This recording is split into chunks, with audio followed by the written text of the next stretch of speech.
ایک دم اپنی جگہ سے اٹھ کر کھڑے ہو گئے۔ مجھے سب سے اچھی بات یہ لگی کہ تم نے کسی وعظ، کسی نصیحت، کسی سبق کو سن کر اپنی راہ متعین کرنے کے بجائے اپنے فہم اور استدلال کو استعمال کرنے کی کوشش کی اور اپنی شناخت حاصل کی۔ میں ایسا ہی چاہتا تھا۔ انہوں نے شہادت کی انگلی کو پرجوش انداز میں حرکت دیتے ہوئے نادیہ کی طرف دیکھا، جب ہی درس و تدریس اور وعظ و نصیحت سے کنارہ کرتا رہا۔ مجھے معلوم ہے کہ میرے اس اجتناب پر کئی بار تمہارا دل میری طرف سے برا ہوا، لیکن یقین جانو میں ایسا ہی چاہتا تھا۔ انہوں نے نادیہ کو یقین دلانے کے انداز میں کہا۔ میں جانتی ہوں، نادیہ نے ڈاکٹر رضا حسین کی چھوڑی کرمزی جلد والی کتاب کی طرف اپنی ہاتھ بڑھاتے ہوئے کہا۔ شاید آپ ٹھیک کہتے ہیں، نادیہ نے کچھ دیر ان کی بات پر غور کرنے کے بعد سر ہلاتے ہوئے کہا۔ اس شاید سے یقیناً تک پہنچنے کے لیے تمہیں کافی فاصلہ طے کرنا ہوگا۔ ڈاکٹر رضا نے نادیہ کے شاید پر بے اختیار مسکراتے ہوئے کہا۔ میں تمہارے لیے دعا گو ہوں کہ یہ فاصلہ طے کرتے ہوئے نہ تمہارا دم پھولے، نہ تمہیں تھکن محسوس ہو۔ نادیہ نے ایک بار پھر سر ہلایا اور ڈاکٹر رضا کو خدا حافظ کہہ کر ان کے کمرے سے نکل آئی۔ اس عمارت سے جہاں ڈاکٹر رضا کا کلینک تھا، باہر دن روشن تھا۔ دوپہر کی ہلکی دھوپ نے ہر طرف اپنی روشنی بکھیر رکھی تھی۔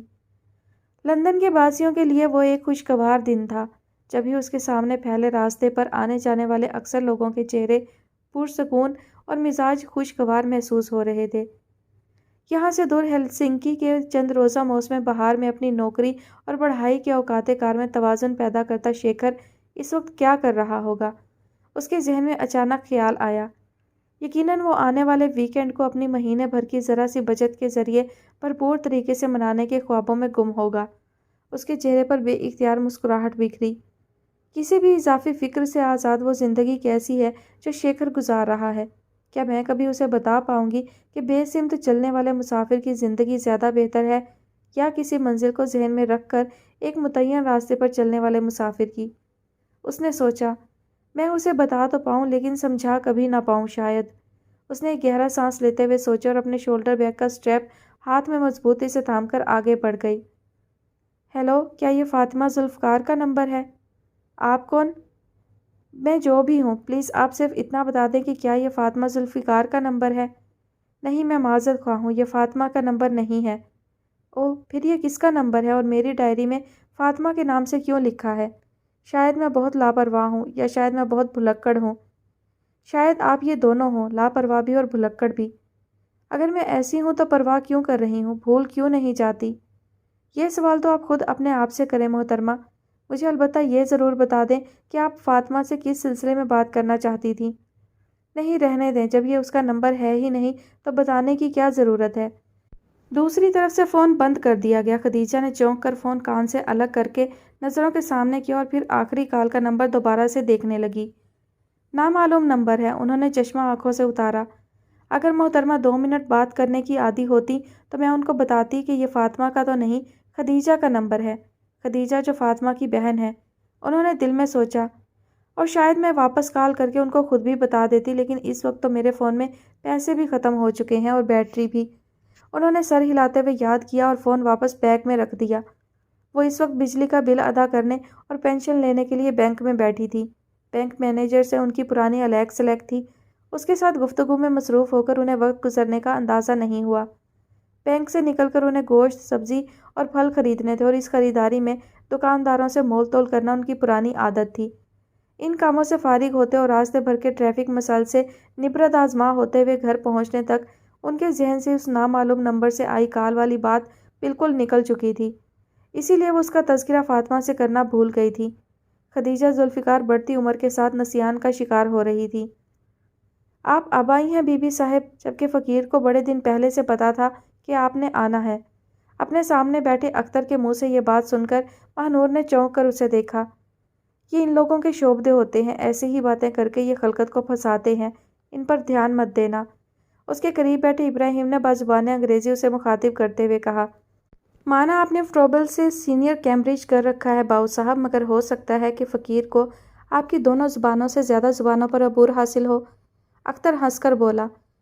فقیر خلقت کو پھنسانے والا ہوتا تو فقیر کے تذکرے آپ اخباروں میں پڑھتے، فقیر کو ٹیلی ویژن کی اسکرین پر یہی چولا پہنے مفکرانہ گفتگو کرتے دیکھتے، فقیر کے بارے میں سنا کرتے کہ وہ اقتدار کے ایوانوں میں بسنے والوں کا پرسنل پیر ہے، اس کی ایک گالی ایک ڈنڈے کی قیمت لاکھوں کے نذرانے کے برابر ہے۔ کیوں بی بی صاحبہ، کیا خلقت کو پھنسانے والے فقیروں کا کلٹ یہی نہیں ہے آج کل؟ اس نے ماہنور کی طرف دیکھا۔ ابراہیم اس کی یہ بات سن کر اپنا سا منہ لے کر رہ گیا۔ ماہنور نے سرزنش بھری نظروں سے ابراہیم کی طرف دیکھا اور پھر اختر کی طرف متوجہ ہوئی۔ پچھلی بار جب آپ یہاں آئی تھیں تو آپ کو یاد ہوگا کہ میں نے آپ کو اس آنے والے وقت کے بارے میں کچھ بتانے کی جسارت کی تھی۔ ماہنور نے سر جھکا لیا۔ ابراہیم سوالیہ نظروں سے ماہنور کی طرف دیکھ رہا تھا۔ اور میری ان باتوں کے مکمل ہونے سے پہلے ہی باؤ صاحب آپ کو لے کر یہاں سے بھاگ لیے تھے۔ اختر نے اپنی بات جاری رکھتے ہوئے کہا۔ باتوں سے بھاگ لینے کا کیا فائدہ ہوتا ہے؟ وقت تو پھر بھی نہیں ٹلتا۔ وہ رکا اور گڑگڑے کی چھوٹی سی نال منہ میں دبا لی۔ میں نے کہا تھا نا یہاں سے کوئی سراغ نہیں ملے گا۔ ابراہیم نے ایک بار پھر انگریزی زبان میں ماہنور کو مخاطب کیا۔ میں نے آپ سے کہا تھا کہ آپ کا من بڑا صاف ہے، اس لیے بڑا شانت بھی ہے۔ اختر نے اس بار ابراہیم کی بات نظر انداز کرتے ہوئے ماہنور سے کہا۔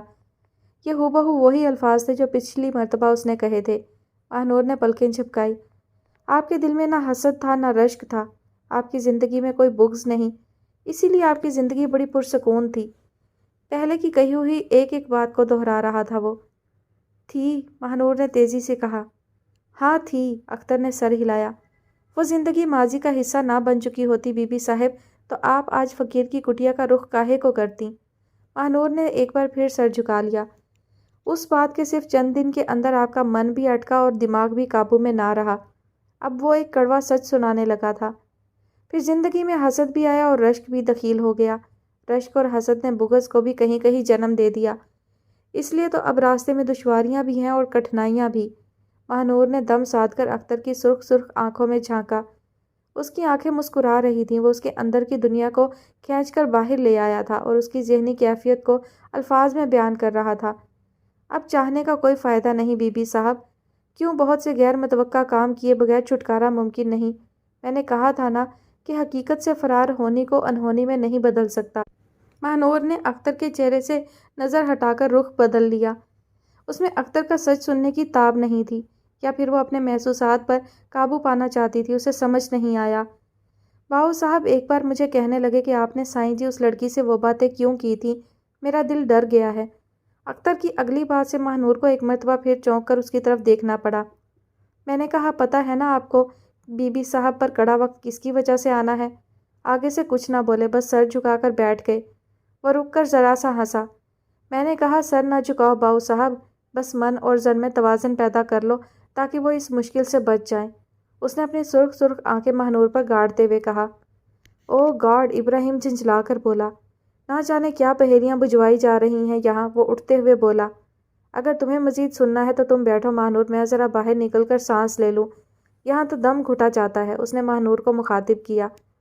ضرور صاحب بہادر، آپ باہر جا کر سانس لے لو، باہر آپ کی تواضع کے لیے لنگر بھی تیار ہے۔ پولٹری فارم کے مالک ایک صاحب نے اپنے مال کا تحفہ بھیجا ہے آج کے لنگر کے لیے، آپ بھی تبرک چکھ لو، اختر نے مسکراتے ہوئے کہا۔ ابراہیم ناگوار سی شکل بنائے باہر چلا گیا۔ سائیں جی مجھے سمجھ نہیں آ رہا میں نے آپ سے کیا پوچھنا ہے، ابراہیم کے جانے کے بعد ماہنور نے کہا۔ مجھے کیا بات کرنی چاہیے، وہ بے بسی سے بولی۔ مگر میں آپ کے پاس اس لیے آئی ہوں کہ شاید آپ سے پتہ چلے وہ کدھر چلا گیا ہے، اس کے ساتھ کیا مسئلہ ہے۔ آپ نے تو اسے کہا تھا کہ وہ فکر نہ کرے۔ میں آپ کو یہی بتانے لگا تھا بی بی صاحب، اختر نے گڑگڑی میں بجھتے انگاروں کو پھونک مار کر روشن کرتے ہوئے کہا۔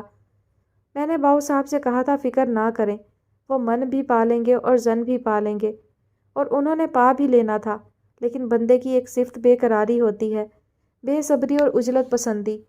یہ بے قراری، بے صبری اور عجلت پسندی بندے کی آنکھوں پر گمان کی پٹی باندھ دیتی ہے، گمان کی بھی اور بدگمانی کی بھی۔ باؤ صاحب ساکن پانی پر تیرتے تیرتے موجوں کے تلاطم سے ہڑبڑا گئے اور پٹی بندھ گئی آنکھوں پر۔ اس پٹی کو تو بس اشارے کی ضرورت ہوتی ہے بی بی صاحب۔ کیسی بدگمانی، کس سے بدگمانی؟ ماہنور نے تیزی سے سوال کیا۔ ہر کسی سے، اس سے بھی جس سے کوئی براہ راست واسطہ بھی نہیں۔ اختر نے آنکھوں میں آتے پانی کو انگلی سے صاف کیا۔ الاؤ کا دھواں اب جھونپڑی کے اندر گھسنے لگا تھا۔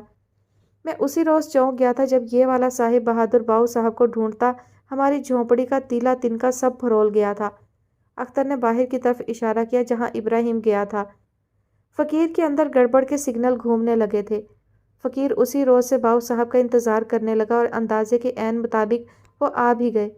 مسئلے کو جانچنے کے لیے فقیر نے اس کی ذہنی حالت کو اپنی کسوٹی پر پرکھنے کا فیصلہ کیا، اور آپ جانتی ہو بی بی صاحب، وہ اس جانچ میں مات کھا گئے۔ فقیر نے ماہ نور کی طرف دیکھا۔ فقیر کو طنز سے کہنے لگے، خفیہ والوں کے بارے میں سنا ہی تھا، آج دیکھ بھی لیا۔ اختر زور سے ہنس دیا۔ ماہ نور کچھ نہ سمجھتے ہوئے حیرت سے اسے دیکھنے لگی۔ او ہو، ہنستے ہنستے رک کر اختر نے اپنی آنکھوں میں اترا پانی ایک مرتبہ پھر صاف کیا اور سر کو جھٹکا دیتے ہوئے بولا۔ اس سے پہلے ہونے والی گفتگو میں ہی فقیر سمجھ چکا تھا باؤ صاحب اسی تشکیک کا شکار ہو چکے تھے جس کے بارے میں انہیں وارننگ دی جا چکی تھی کہ اس سے نہ بچ پائے تو قدم رک جائیں گے اور زندگی ایک کوہ گراں بن کر رہ جائے گی۔ اپنے اپنے کوہ گراں انسان کو خود اٹھانے پڑتے ہیں بی بی صاحب، کسی دوسرے کو کیا پڑی ہے اس کے حصے کا بوجھ اٹھاتا پھرے۔ یہ تو آپ ہو بی بی صاحب جن کا من اٹکا اور دماغ بھی قابو میں نہ رہا، آپ بھی آزمائش کی زد میں آ گئی۔ یہی تو سمجھانا تھا باؤ صاحب کو، اپنے ساتھ بی بی صاحب کو بھی مشکل میں ڈالو گے، گمان سے بچ جاؤ، مگر وہ نہ سمجھے۔ جبھی تو آج وہ غائب آپ حاضر ہو اپنے اپنے حصے کی کٹھنائیاں کاٹنے کے لیے۔ وہ جانے سے پہلے آپ سے ملا تھا؟ ماہ نور نے بے چینی سے کہا۔ ہاں، اختر نے سر ہلایا۔ وہ ایسے ملا کہ دماغ میں بے شمار سوال تھے اور دل میں ان گنت شکوک۔ میں نے بڑی جان ماری۔ سوال نہ پوچھو باؤ صاحب، شک میں نہ پڑو، مگر بندہ اپنی فطرت پر چلنے پر مجبور ہے۔ باؤ صاحب نے کیا یہ کہ سوال پوچھے نہیں مگر دل و دماغ میں سوال اور شکوک کا بنڈل سنبھالے خود منظر سے غائب ہو گئے۔ وہ کہتے تھے میں خود اس محبت کا کیا کروں گا جو خود غرض ہے۔ میں انہیں سمجھانا چاہتا تھا نظر اور عقل اور اصل حقیقت کے درمیان صرف ایک پردہ حائل ہے۔ اب یا تو نظر تیز کرو یا پھر عقل کے گھوڑوں کو چست کر لو۔ پردے کے پار نظر آنے لگے گا یا پردے کے پار پہنچ جاؤ گے۔ مگر انہوں نے شک کے بیج کی جو آبیاری شروع کر دی تھی وہ اس سے خود کو باز رکھنے پر تیار نہیں تھے۔ پھر میں پیچھے ہٹ گیا۔ فقیر تو اللہ کی مخلوق کا بھلا چاہتا ہے بی بی صاحب۔ اختر نے دکھ سے سر ہلایا۔ مگر اللہ کی مخلوق تجربے کرنے پر تلی ہے، اس کی تجربہ گاہیں ویران ہو جائیں جو فقیر کی تھیوری کو ان کی کسوٹی پر پرکھ نہ لے۔ آپ نے اسے وارن نہیں کیا کہ وہ غلط کر رہا ہے؟ یہی تو بتا رہا ہوں بی بی صاحب کہ وہ کوئی بات سننے کو تیار نہیں تھے۔ جو نظر اور عقل کے آگے شک کا پردہ حائل نہ ہو گیا ہوتا تو میرے تک آنے کی ضرورت ہی باقی نہ رہتی۔ نور فاطمہ کی جھونپڑی ہی کافی تھی، مگر باؤ صاحب وہاں بھی شک کا شکار ہوتے رہے۔ یہاں آئے تو شربت کے پیالے کو ہونٹوں سے لگا کر دیر تک سوچ میں گم رہے کہ پئیں کہ نہ پئیں۔ اور بی بی صاحب، اختر نے کچھ سوچنے کے بعد رک کر ماہ نور کی طرف دیکھا۔ جب بندے پر یہ سٹیج آ جائے تو پھر اسے اس کے حال پر چھوڑنا بہتر ہوتا ہے۔ باؤ صاحب کم عقل نہیں، نہ ہی ان کی نظر کوتاہ ہے، لیکن جو کچھ بھی ان کے لیے غیر متوقع تھا اس کی گہرائی میں جانے کے بجائے اس سے گھبرا گئے۔ آنکھوں میں آنکھیں ڈالنے کے بجائے نظریں چرا گئے۔ جس شخص کے لیے میں ان سے شروع سے کہتا چلا آ رہا تھا کہ اس پر شک نہ کیجیے گا، اسی کے بارے میں مشکوک ہو گئے۔ بس پھر فقیر کو پیچھے ہٹے بنا کوئی چارہ نہ تھا۔ میں بہت عقل مند نہیں ہوں سائیں صاحب، ماہ نور نے سر جھکاتے ہوئے کہا۔ میری سمجھ میں آپ کے علم اور معرفت کی باتیں شاید نہ آ رہی ہوں۔ عقل اور نظر کے لیے انسان کی تجربہ گاہیں، نور فاطمہ کی جھونپڑی، شربت کے پیالے۔ اس نے سر اٹھا کر اختر کو دیکھا۔ ہو سکتا ہے یہ کوئی ایسے کوڈ ورڈز ہوں جنہیں ڈی کوڈ کرنا میرے لیے ممکن نہ ہو، لیکن میرے پیش نظر سب سے اہم بات صرف ایک ہے۔ میں ہر حال میں سعد کے لیے سلامتی چاہتی ہوں۔ کبھی نہیں چاہوں گی کہ مجھے پتہ چلے وہ کسی مشکل میں پھنس گیا ہے، جبکہ آپ کی باتوں کو سن کر جو مطلب میری سمجھ میں آیا ہے وہ یہی ہے کہ وہ یا تو کسی بہت بڑی مشکل کا شکار ہو گیا ہے یا ہونے والا ہے۔ اس کی آنکھوں میں آنسو بھر آئے۔ میں نہیں جانتی وہ کس سے بدگمان ہوا، میں نہیں جانتی کہ وہ کس سے بھاگ رہا ہے۔ میں بس اتنا جانتی ہوں کہ وہ کسی بھی جگہ ہے، کسی بھی حال میں ہے۔ میرے دل کی ہر دھڑکن اس کا نام لے کر دھڑکتی ہے اور میں اپنی اس کیفیت کے ہاتھوں مجبور ہوں۔ اس کی آواز بھرانے لگی۔ فقیر سب جانتا ہے بی بی صاحب، آپ اس کے سامنے اپنا دل کھولو چاہے نہ کھولو۔ فقیر سب جانتا ہے آپ کی اس کیفیت کی تشریح تو اسی لیے میں نے شروع میں ہی کر دی تھی۔ اختر نے سر ہلاتے ہوئے کہا۔ تو بس پھر میں آپ کی منت کرتی ہوں، ماہ نور نے اختر کے سامنے ہاتھ جوڑتے ہوئے کہا۔ اپنے علم، اپنی کرامات، اپنی روحانیت کے کرشموں، اپنی معرفت، یہ جو کچھ بھی آپ کے پاس ہے، اس کے ذریعے کوئی ایسا عمل کر دیجئے کہ وہ جہاں کہیں بھی ہے سلامت رہے اور ساتھ سلامتی کے واپس لوٹ آئے، اس کے ذہن کی ساری الجھنیں دور ہو جائیں۔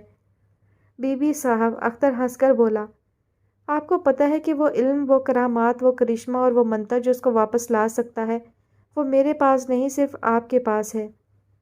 نہیں سائیں جی، میں جانتی ہوں کہ اس دنیا میں میری زندگی میں اس کا کوئی کردار ہے نہ ہوگا، کیونکہ وہ جس کو اپنے مقدر کا ستارہ سمجھتا ہے وہ اونچائیوں میں چمکتا ہے، میری طرح زمین کی گرد کے ذروں میں نہیں رلتا۔ لیکن میں اپنے دل کا کیا کروں جو ہر حال میں صرف اسی کا نام لیتا ہے اور اس کا نام لے لے کر جیتا ہے۔ ماہنور کو لگا اختر جیسے شخص کے سامنے اپنی دل کی کیفیت بیان کرنے میں کوئی حرج نہیں تھا۔ وہ جان چکی تھی کہ یہ شخص اور کسی چیز کا علم رکھتا ہو نہ ہو، اپنے مخاطب کی قلب کی کیفیت کا کشف اس کو ضرور ہو جاتا تھا۔ آپ کے اس بے غرض جذبے نے ہی تو ڈھال بننا ہے بی بی صاحب، اختر نے کہا۔ لیکن باؤ صاحب کی تشکیک نے ان کے راستے کے چھوٹے چھوٹے پتھروں کو اکٹھا کر کے جو کوہ گراں ان کے سامنے کھڑا کر دیا ہے، اس کے سامنے ان کی پیش قدمی رک جائے گی۔ وہ رک گئے تو انہیں محسوس ہوگا کہ وہ خود بھی ایک کوہ گراں بن چکے ہیں۔ اس کیفیت سے اس وقت تک چھٹکارا ناممکن ہے جب تک اپنے ذہن کی گتھیوں کو سلجھا نہ لیں۔ آپ اپنے بے غرض جذبے کی مالا جپتی رہیں، بہت ممکن ہے آپ کی یہ تسبیح ہی باؤ صاحب کو دوبارہ اپنے راستے پر واپس لے آئے۔ ماہنور نے بے یقینی سے اختر کی طرف دیکھا، وہ سر ہلاتے ہوئے مسکرا رہا تھا، پھر اس نے آنکھیں بند کر کے گڑگڑی کی نے منہ میں دبا لی۔ استبل کے قریب رکھے سنگی بینچوں میں سے ایک بینچ پر وہ کب سے اکیلا بیٹھا تھا۔ اس کا دوست، اس کا غمگسار محمد رضوان الحق اسی صبح اس سے رخصت ہو کر واپس گیا تھا، اور اس کے جانے کے بعد اس پر تنہائی اور اداسی کی ایک نہ ختم ہونے والی کیفیت طاری تھی۔ اس کی نظروں کے سامنے پہلے زمین کے ایک وسیع خطے میں سفیدے کے اونچے لمبے درخت قطار اندر قطار سر اٹھائے کھڑے تھے، اور ان درختوں سے بغیر ڈنٹھل کے چھوٹے چھوٹے پھمبیری نما پھول ہوا کے سنگ ہلتے اپنی جگہ چھوڑتے نیچے آن گرتے تھے۔ اس کے دیکھتے ہی دیکھتے ایسے ان گنت پھول نیچے گرے اور یہاں وہاں اپنی مخصوص خوشبو بکھیرتے بکھر گئے۔ بندے کا دارو بندہ ہی ہوتا ہے، اس نے ایک لمبے وقفے کے بعد پہلو بدلتے ہوئے سوچا۔ پھل، پھول، جانور، پرندے تو بس دیکھنے کے اور مصروف رہنے کے بہانے ہیں۔ بندہ جانوروں سے اور پھل بوٹوں سے گلہ نہیں کر سکتا۔ سوچتے سوچتے اسے لطیف مالی یاد آ گیا جو پودوں کی کٹائی کرتے ہوئے بیلوں کو دیواروں پر چڑھانے کے لیے ان کے سروں کو باندھتے ہوئے ان سے باتیں کیا کرتا تھا۔ اللہ بخشے چاچا لطیف بڑیاں باتاں کرتا تھا، کہتا تھا یہ پودے، یہ درخت، یہ پتے اور پھول میرے بچے ہیں، میں ان سے اپنے دل کی باتاں کرتا ہوں۔ بڑا قسمت والا تھا، ان سے ہی گلاں باتاں کر کے ویلا ہو جاتا تھا۔ میرے جیسا بندہ تو اپنے ورگا بندہ ہی ڈھونڈتا رہ جاتا ہے دل کی ہواڑ نکالنے کے لیے۔ اس نے اپنی حالت پر افسوس کرتے ہوئے سر ہلایا۔ پر یہ بھی بڑی عجیب گل ہے کہ سارا فارم ہاؤس اللہ خیر صلاح آباد ہے، بندوں کی تو کوئی کمی نہیں ہے ادھر، پر وہ ایک بندہ نہیں ملتا جس کے آگے میں اپنے دل کی ہواڑ پھول سکوں۔ واہ بھائی رضوان الحق، کیا تھا جو 4 دن اور نکال جاتے، میرا دل لگا رہتا، ورنہ باقی کی حیاتی اب میں نے تو بندہ ہی لپتے پھرنا ہے دل کی بات کرنے کے لیے، اس نے افسردگی سے سوچا۔ پر تم بھی کیا کرتے، بندے کے ساتھ پیٹ جو لگا ہوا ہے، اس ظالم پیٹ کے پیچھے بندے کو سنگی ساتھی خوشی غمی سب چھوڑ کر اسے بھرنے کا سامان کرنے، رزق کمانے نکلنا پڑتا ہے۔ اچھا کیا جو تم میرے روکنے پر نہیں رکے، کہیں جو نوکری سے جواب ہو جاتا تو تم کیا کرتے۔ وہ اپنے ذہن کو کسی ایسی سوچ سے بچانے کے لیے جو اسے مزید غمزدہ کرنے کا باعث بن سکتی تھی اوٹ پٹانگ باتیں سوچتا چلا جا رہا تھا۔ اسی دم اسے محسوس ہوا کہ اس کے پیچھے عملتاز کے جھنڈ سے جھڑے خشک پتوں پر چلتا کوئی دم بدم اس کے قریب آ رہا تھا۔ چلو جی، آ گیا ماسٹر کمال، اس نے ان قدموں کی آہٹ سن کر دل میں سوچا۔ ابھی کہے گا کھاری پتر چل جا کر ڈیری کی خبر لے، ساری نسلی مجھے دودھ دینا چھوڑ گئی ہیں، کلیکشن والے شکایت کرتے ہیں، تو چل تھوڑا پیار پوچھا کر، تیرا ہاتھ سے آنتی ہیں آپے سیدھی ہو جائیں گی۔ اس نے ایک بار پھر سر جھٹکا، جیسے کھاری نہ ہو وڈا پیر ہو گیا جس کا ہاتھ پھر گیا تو مجھے آپ سے آپ سیدھی ہو جائیں گی۔ اس کے کان قریب آتے قدموں کی آہٹ پر لگے تھے اور وہ ماسٹر کمال کی آواز کا منتظر تھا، مگر چند لمحوں بعد اسے احساس ہوا کہ وہ جو کوئی بھی عقب سے قریب آ رہا تھا وہ اس کے بالکل ساتھ اسی بینچ پر آ کر بیٹھ گیا تھا۔ لے اب ماسٹر گلاں کر کر کے مجھے مارے گا، ویلا بیٹھ رہتا ہے، کھاری نکما ہو گیا ہے۔ اس کا دل دھڑکنے لگا۔ کیا بات ہے، تم ادھر کیوں بیٹھے ہو، وہ بھی اکیلے؟ میں ہر جگہ تمہیں ڈھونڈتی پھر رہی تھی۔ ماسٹر کمال کی بیٹھی ہوئی آواز کے بجائے ایک مانوس نسوانی آواز اس کے کان میں پڑی۔ سعدیہ بہو، اس نے چونک کر دیکھا اور بدک کر فاصلے پر ہٹ گیا۔ اور تم نے یہ اپنا حلیہ کیا بنایا ہوا ہے کھاری؟ اتنے میلے کپڑے اور یہ ٹوٹی ہوئی چپل، لوگ کیا کہیں گے؟ کھاری کو اپنے کپڑوں کا بھی ہوش نہیں۔